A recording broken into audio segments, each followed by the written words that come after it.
What's up, guys? It is currently February. That means in a few short months, it's going to be everybody's favorite time of the season, turkey season. So we had just ran to Shields, picked up some new gear, but we have one issue right now. The arrows we just picked up, the fletchings are a little bit too long. See, I can't even hardly knock my arrow. So we are going to hop on the Bitzenberg and refletch these arrows and get them ready to rip for turkey season.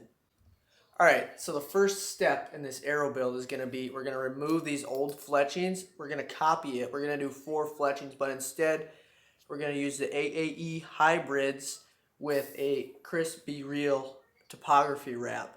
So we're going to remove these old fletchings and then prep this shaft for the wrap.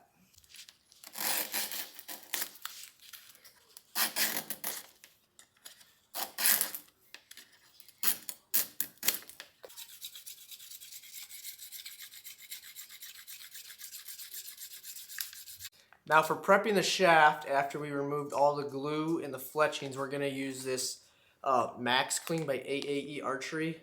So they work pretty good. They get all the glue off and they clean up the shaft real nice to put your wraps on. Alright, so after you clean your arrow shaft, you're going to let it dry for 60 seconds before you apply a wrap. At least that's what AAE recommends with their Max Clean wipes. So we let them dry for at least 60 seconds. Now we're just going to peel these off and put the wraps on. It's good to use like a magazine or a mouse pad. If you got a mouse pad, that works really well, but we don't have a mouse pad. So we're just using a Mackenzie Supply taxidermy magazine. Alright, so make sure you got a nice clean surface here. Make sure that this is going on the right way. Just kind of line it up down here. And I actually like to put the wraps on with a knock in. I feel like it's easier for me to line it up because then I can hold on to something as I roll it on there. So come over here, line them up the best you can, keep them straight, press, and then roll it towards yourself, and then away. And then I actually like to just run my finger right there, make sure that sits down nice, roll it, and then just roll it out. And there you have a wrap on.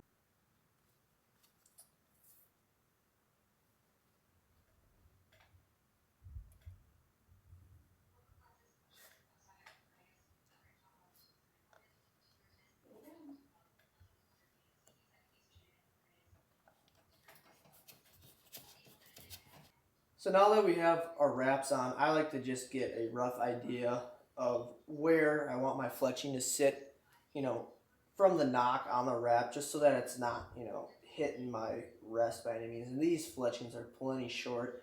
I know people, when they're shooting their bows for turkey using these big decapitators, they like to have big fletchings, but we're not shooting at any crazy distances or anything. It's going to be like 30 yards max. So we don't need to get too critical with the fletchings, I don't think. We're gonna do 4 fletchings on this arrow. We're just gonna get a rough idea, kind of where we want it, just so it's not gonna be running into anything. And I think right about there should be just fine. Alright, so now that we kind of know where we want our fletchings to be, I actually pulled a knockout because I'm using this, it's a Zenith archery upgrade kit I bought off of a website. So I go on here and my bow shoots a left helical. So I have the left helical clamp. I take a fletching and I have a mark actually on my clamp here, if you can see it, of the mark where I was fletching my other arrow. So I think I'm just going to run with that. Okay, so I like where that's sitting on the arrow. Another thing you should do is take a flashlight, shine really close by it, and look and see if you can see any light coming through the foot of your fletching. If you got light coming through, you need to adjust your Bitzenberg so that your foot sets perfectly on the shaft. So these AAE hybrids, you do not need to prime them. You just simply take them out of the package, throw some glue on them, slap them in the jig, hold it for 10 seconds. That's more than enough. And then after that, you just wipe it down with a paper towel, get all that excess glue off, because who wants a sloppy looking arrow? And then after, a day or whatever of drying, after you heel and toe 'em, or however the cool kids say it now, then you're good to go, ready to rip. So you do not want to be shy with your glue. Some guys I've seen on YouTube and TikTok, whatever, they're putting like 3 dots of glue.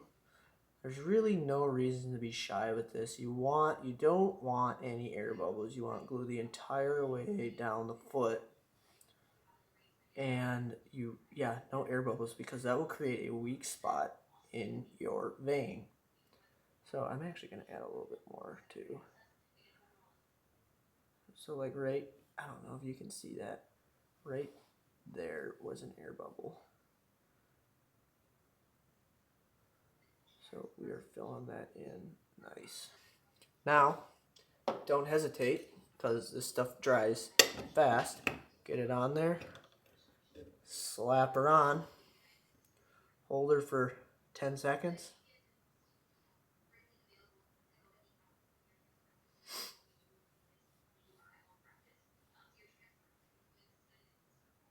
Like I said, dries on contact, right? This stuff you can wipe right off. Now, get it out of the way, and don't forget to wipe the other side. Pro tip, make sure you're in between clicks here like this. I've made the mistake before, see? Click, ready? Slap her on. Don't hesitate.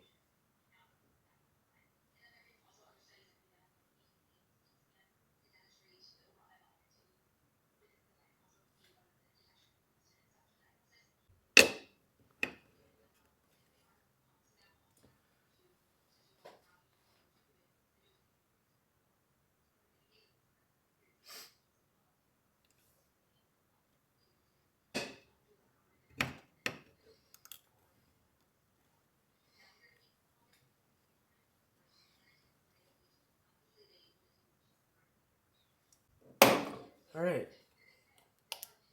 That was the final fletching, or vein, whatever you want to call it.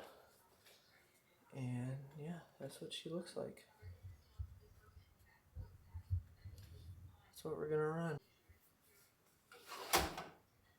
This is the broadhead I'm going to use. It is, I don't remember what brand it is. Bought it at a package. It was a package deal. These arrows came with it at Shields there. But that is going to be the setup. I don't know if that's going to focus, but see that bad boy? Imagine that coming at you. Pretend you're a turkey head. It goes. Alright guys, it just occurred to me, I forgot to give you guys an overview of the entire arrow. So we have a Victory V-Force 5mm 300 spine arrow with a 3 3/4 inch broadhead on the front, 125 grains. We got the Chris B wrap on there, the topography wrap in white, with 4 different colored veins from AAE Archery. Okay, we got 2 more to build. I will give you guys an update come spring when I whack one. Catch you later.